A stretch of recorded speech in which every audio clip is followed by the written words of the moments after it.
గురజాల పట్టణంలో ASF committee ఆధ్వర్యంలో private స్కూళ్లలో జరుగుతున్న దోపిడీకి వ్యతిరేకంగా మొన్న 2 రోజుల క్రితం ఎంఈఓ గారికి మెమోరాండం సమర్పించడం జరిగింది. ఈరోజు అన్ని స్కూళ్లలో తిరిగి ఫీజులు ఏ రకంగా వసూలు చేస్తున్నారో ఆ మేనేజ్మెంట్ను కూడా కలిసి వివరంగా మాట్లాడి రావడం జరిగింది.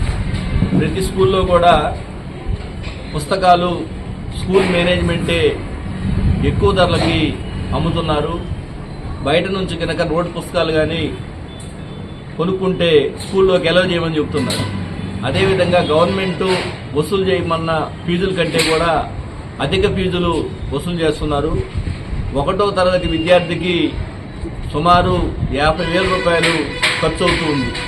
స్కూల్ ఫీజులు అయితేవి, పుస్తకాలు అయితేవి, బ్యాగులు అయితేవి. అందుకని ఈనాడు ఉన్న పరిస్థితుల్లో చదువుని వ్యాపారం చేస్తూ విచ్చలవిడిగా ఫీజులు వసూలు చేస్తుంటే ప్రభుత్వం కానీ అధికారులు కానీ నిమ్మకి నీరెత్తనట్టుంటున్నారు. కాబట్టి ఏఎస్ఎఫ్ ఆధ్వర్యంలో అన్ని స్కూల్స్ కూడా విజిట్ చేయడం జరిగింది. ఎంఈ వారు కూడా కంప్లైంట్ చేశాము. వారు కూడా మేనేజ్మెంట్ పిలిపించి ఏ రేట్లకు అమ్మాలి, ఎలా వసూలు చేయాలనేది కూడా గవర్నమెంట్ ఒక సిస్టమ్ ఉంది, దాని ప్రకారం వసూలు చేస్తామని చెప్పారు. ఇప్పుడు ఈ సమస్యలన్నీ కూడా మన ఏఎస్ఎఫ్ విద్యార్థి సంఘం నాయకులు దుర్గారావు గారిని మాట్లాడవలసిందిగా కోరుతున్నారు. ఏఎస్ఎఫ్ అన్న డిస్ట్రిక్ట్ ఇవాళ గురిజాల్లో ఉన్న ప్రతి ఒక్క ప్రైవేట్ యాజమాన్యానికి వెళ్ళి వాళ్ళని అడగడం జరిగింది. వాళ్ళు ప్రతి ఒక్క పుస్తకాల ఫీజుల వరకు అక్రమంగా తీసుకున్నారు.